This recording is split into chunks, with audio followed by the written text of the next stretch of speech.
Lord, help me get one more. You see, there's a narrow road that's easy to find, but it's hard to walk. And my prayer is that we all find that narrow road and take off running on it. I've learned to not worry about anything. There's nothing worth worrying about when you're in Christ. I was born and raised in Sandoval. It's a little town in southern Illinois. I was born in a little hospital in a town just south of here in Mount Vernon. Growing up, I had a little sister and a mom and dad who were always there. We didn't have very much money, but you wouldn't know it because they always did everything they could to make sure we had fun. We always had dirt bikes and four-wheelers. I grew up hunting and fishing. I've lived on the same road my entire life. We had to move off of it for about a year. Our house burnt down. Lived in town.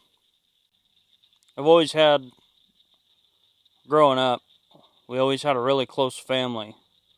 Aunts, uncles, grandmas, grandpas.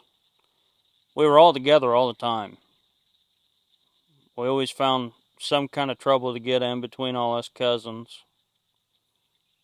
But there was never a dull moment. We had a community. I don't think a weekend went by that we ever had time to just us four. There was always 15 other people at the house. And that's just how it was. And we made a lot with what we had. I don't think we was allowed to be inside unless it was dark outside. I was happy. My childhood was great. And then as I got older, we started having deaths in the family, left and right. And my family was a little bit different than the kids my age, the kids I went to school with. My family was always a little bit different than what theirs was.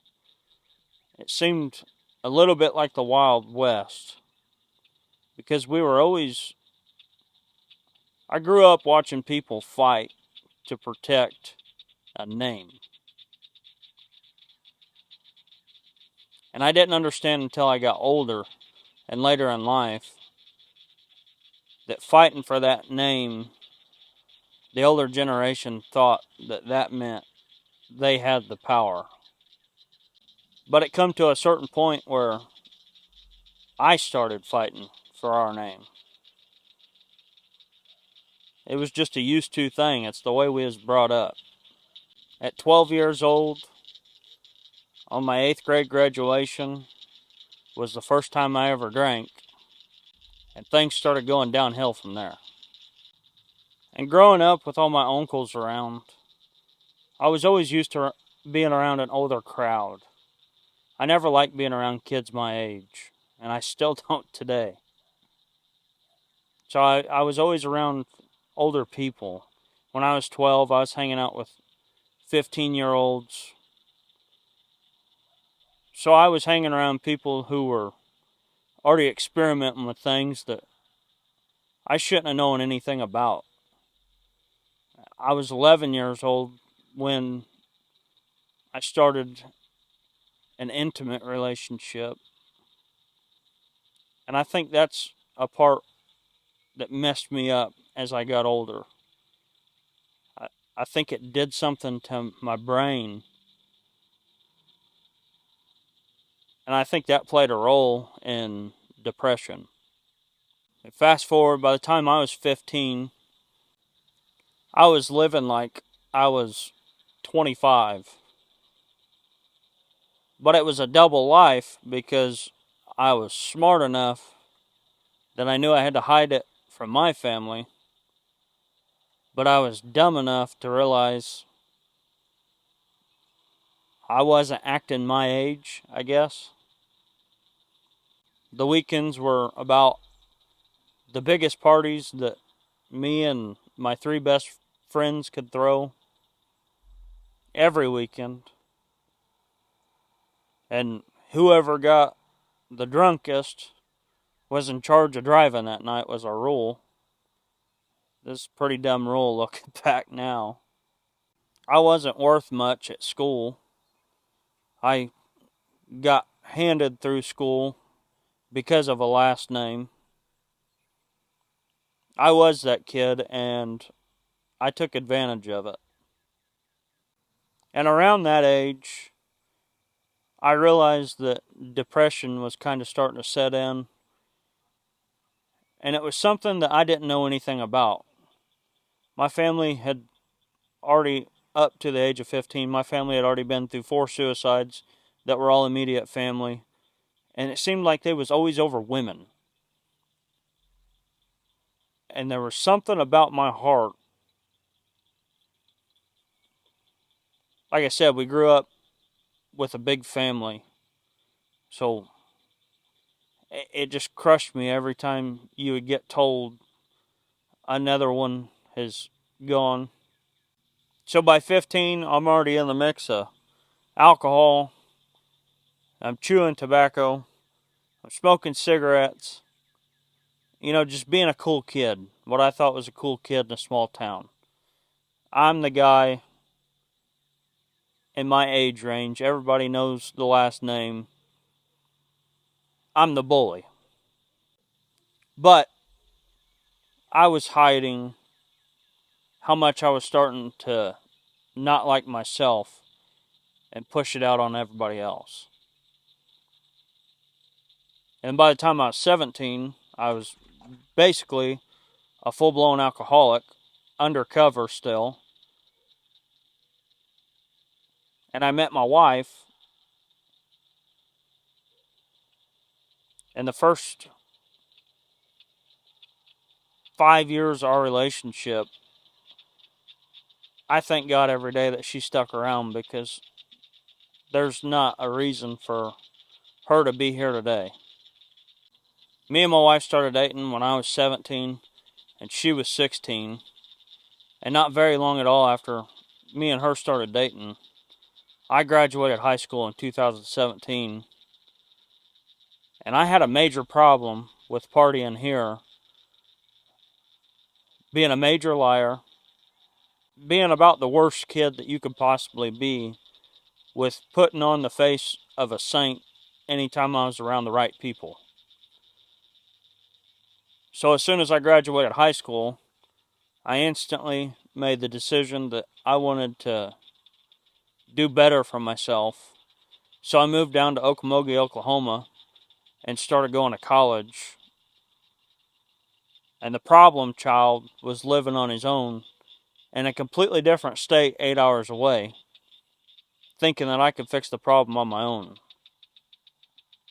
And if you could imagine, it didn't do anything but get worse there.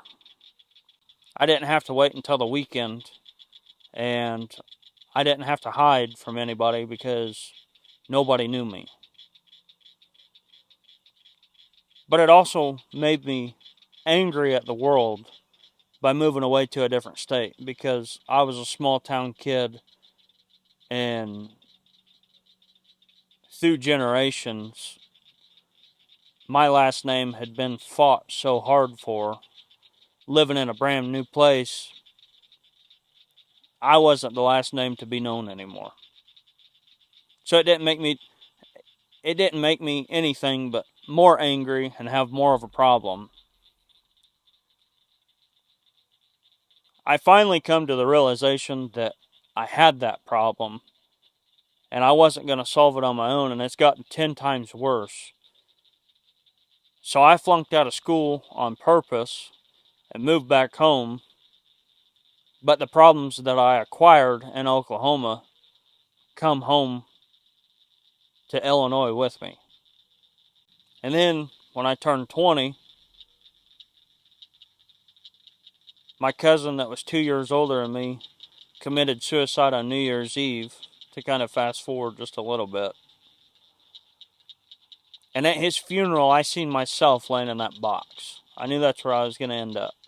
I knew that I wouldn't live to see 25. He killed himself in 2020,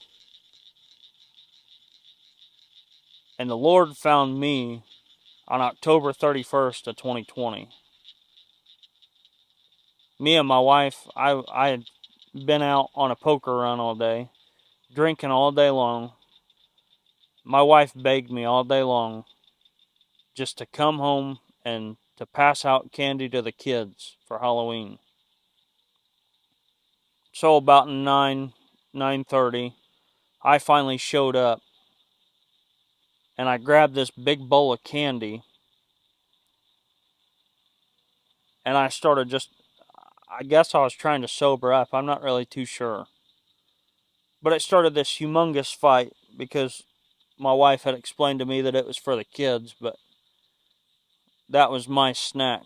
And it was a ridiculous thing to be in a fight over, but that's how far I was going at the time. By the end of that fight, I held a pistol to my head, and the second I stood in front of a picture frame window watching my wife leave for good, and I knew that I had created a mess that I couldn't get myself out of.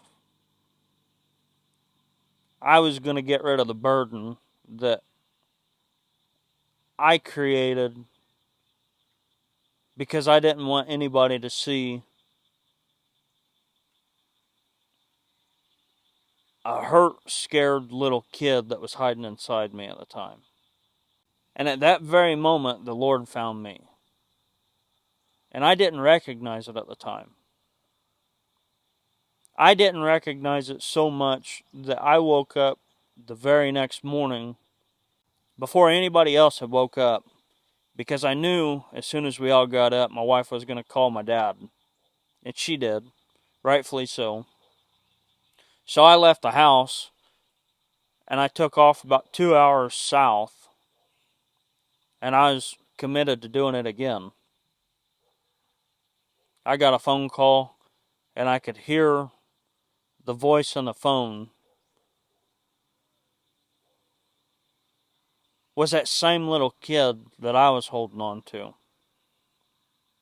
And my dad got me to turn around and come back home. And October 31st, 2020 was the last time I ever drank a drop of alcohol. And up to that point, I have an addictive personality. I was a full-blown alcoholic. I was completely addicted to pornography. I was the biggest manipulator you've ever met in your entire life. Lying, stealing. And for the longest time, when I got sober, I couldn't figure out why all of a sudden nobody wanted to be around me anymore. The day I got sober, it was like all of a sudden all my friends, best friends, all of a sudden they were gone, nowhere to be found, never got text or calls. I couldn't understand why. But he knew why. Because I still hadn't accepted the fact that Jesus had found me. I still didn't recognize the fact that Jesus had found me. But looking back now, I know that he had to isolate me because I have an addictive personality. And he had to bring out the little kid inside of me and let me know that it was okay.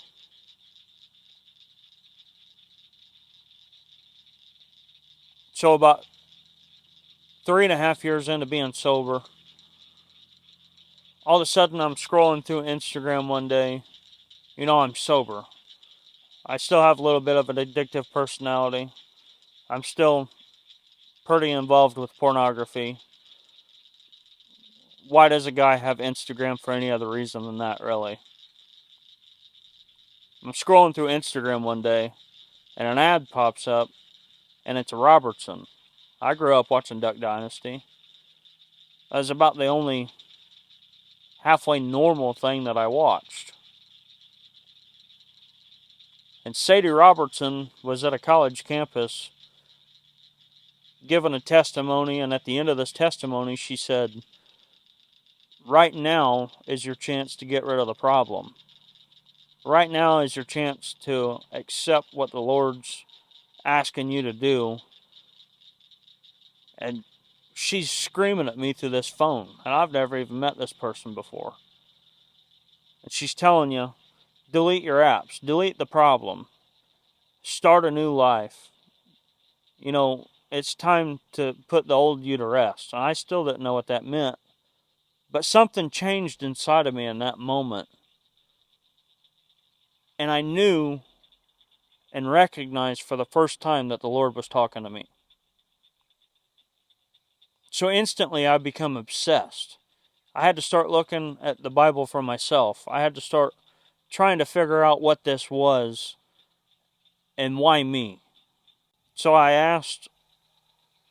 I didn't know how to pray. I didn't know anything. So I asked the Lord, basically, if you're real, let me know what I need to do next. And let me know in a way that's recognizable to me, because I'm not the smartest person in the world. And he did.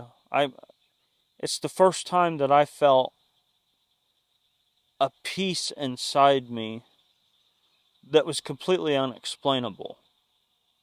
I felt whole. I didn't feel the little piece of the cold-heartedness that I was holding on to.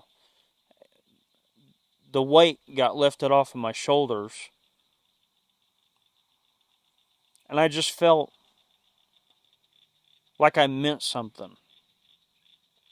Like I was created for a purpose, even though I didn't know what that purpose was.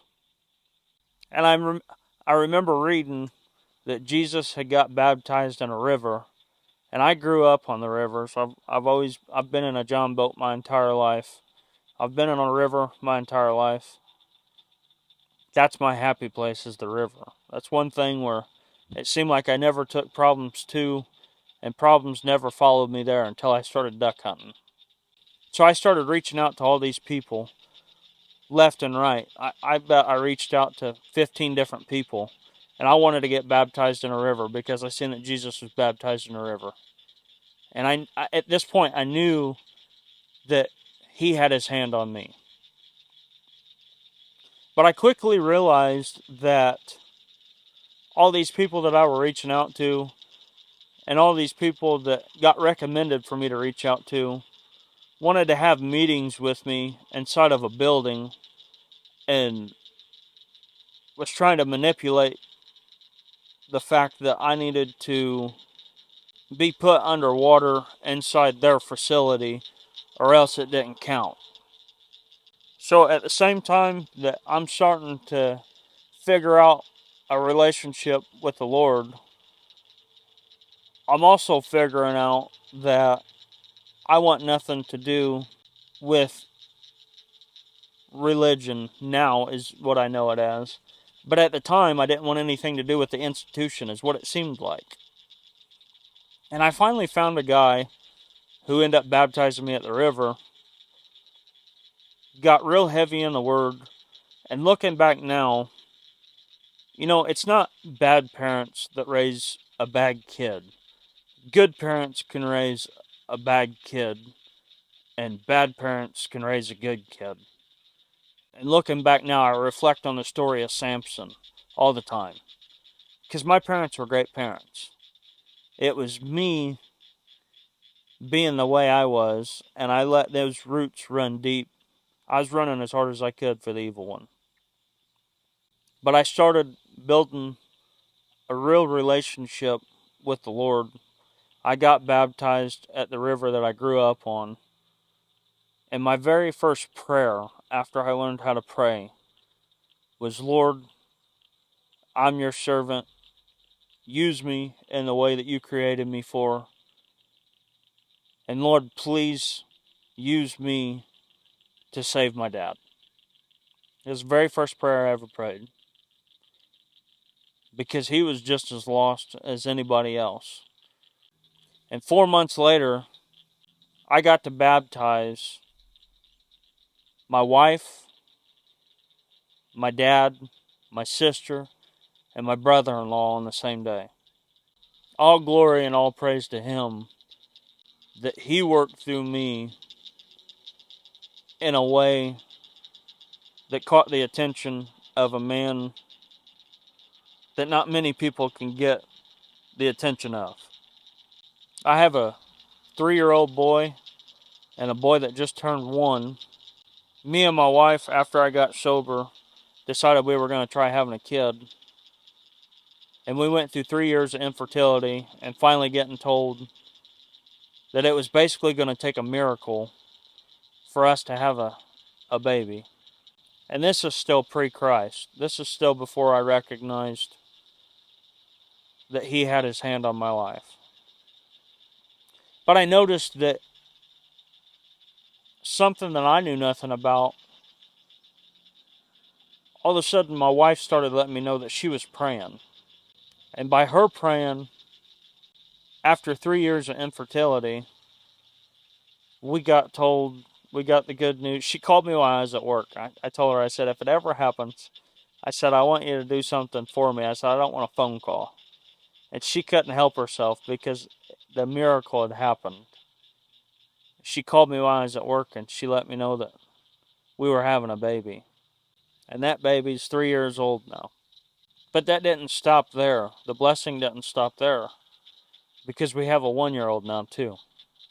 Shortly after I got baptized and started building a relationship with the Lord, I was already church hurt without walking into a church because of the way I was treated. I thought I had to be baptized to be accepted by Christ. I didn't know any better at the time. But the way that I was treated when I was trying to get baptized, I had already had church hurt before I had even ever gone to church. So shortly after I was baptized, and shortly after I started building my relationship with the Lord, in the very beginning, I started my own online thing. And I prayed on it, and I prayed on it, and I prayed on it. Lord, what do you want me to call this? And it hit me plain as day one day. Call it the hard truth. Everything you've ever done in your life, you've always done it the hard way. You've always learned the hard way. You've always made things hard on yourself. So I called it the hard truth. And when I first started out, I was the biggest advocate in the world for why I was building a relationship with the Lord. You don't have to go to church to be a Christian. Why that is true, I will say today, that finding the church that fits you and being... The church is the people, it's not the building. But going on Sundays and meeting at the building with like-minded believers, people who are there for you, who are in Christ, walking the same walk you're walking. Community is such an important thing. But when I first started out, I was the biggest advocate for you don't have to do this, you can do it on your own. And that was the evil one's first foothold on me. And his plan to try and get me back was to isolate me again after all those years of being isolated after I got sober. And then one day I was scrolling through TikTok and I stopped on this one particular video. And I don't know why, but I instantly felt like I knew this man. So I reached out to him and I said, I don't know you, you don't know me, but I just know you're somewhere local and I have to come see you. He's this dude that I just felt like I knew him. And he's one of my best friends today. He reaches back out to me instantly and he says, I'm from Crossroads Church, you need to come down and visit sometime. And why I felt like I instantly knew this man and I knew that he was close, then all of a sudden I started making excuses because I didn't want to take it upon myself to walk into the building when I was talking that you didn't have to walk into the building. And it was during goose season. So I finished out goose season, and finally he got me in the doors down there for a men's breakfast. And as soon as I walked in the door for the men's breakfast, that man treated me like he knew me all my life.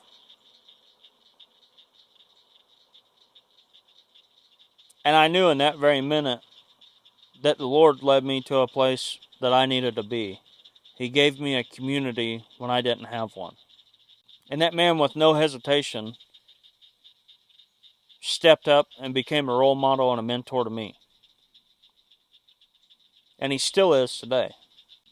And all of a sudden, the Lord started placing me and my wife and our son at the time around people who were going to help us grow. We didn't have to try to grow on our own anymore. And now fast forward to today, the Lord has allowed me to be a men's ministry leader. He's allowed me to preach. He's allowed me to run a ministry that He has built and helped me in ways that I could never explain. The Hard Truth has turned into a men's support ministry. Besides a Bible study, a men's group on Friday nights. And the most important thing to me is Matthew 16:24, to die to myself daily, pick up my cross, and follow Him. Because why I didn't do a good job of explaining it, the Lord has brought me out of something that I knew I would never come out of. And to go back for just a second, when I told you I seen my cousin laying in his casket in 2020, I knew that I wouldn't live to see 25. But the Lord knew different. And on my 25th birthday, I cried to my wife because I made it to 25. I beat my own statistics. The statistics that I set for myself. Because His plan was bigger. His plan was so big that at 27, He allows me to serve Him every day. His plan was so big that the Hard Truth has a podcast now, and it has 5 team members along with it. And He allows us to grow continuously while He guides us every step of the way. He allows us to be a support system for men who don't know how to be disciple makers. And the foundation since the beginning of the Hard Truth has been Philippians 4:6, and we wear it on our chest every time we put one of our shirts on. Because we're called to not worry about anything. There's nothing on planet Earth that's worth worrying over. Because our God is way bigger than the statistics. We're called to pray about everything and to be in prayer constantly. We tell God what we need and we thank Him for all He's done. And that's our backbone for the Hard Truth Ministry. And I'm thankful to God every day that on October 31st, 2020, He grabbed a hold of me and He didn't let go. 2,000 years ago, there was a man that was 100% God, 100% man, that walked this earth for 33 years, that kneeled down and washed sinners' feet. He didn't eat with kings. He ate with tax collectors, sinners, murderers, the worst of the worst. And then He wore a cross to wash a sinner like me white as snow. And on the third day, He rose in glory, and He left us a Spirit to guide us, to point us in the direction that we should go. Christ died, was buried, and was resurrected so that me and you may be made a new creation, so that we may be laid to rest with Him and raised to live a new life, to have a renewed mind. And I know I didn't go into a whole bunch of detail because I'm sure you get banned for explaining some things. But He's got a bigger plan for you too. Our God is an awesome God. If you're full of envy, drunkenness, hatred, you don't have any self-control, you're a liar, there's a man named Jesus that takes the old you and washes you new, that creates a new creation so that you may be full of love, joy, peace, patience, kindness, and self-control. We're not going to make it out of here on our own, so I'm placing my trust in Him.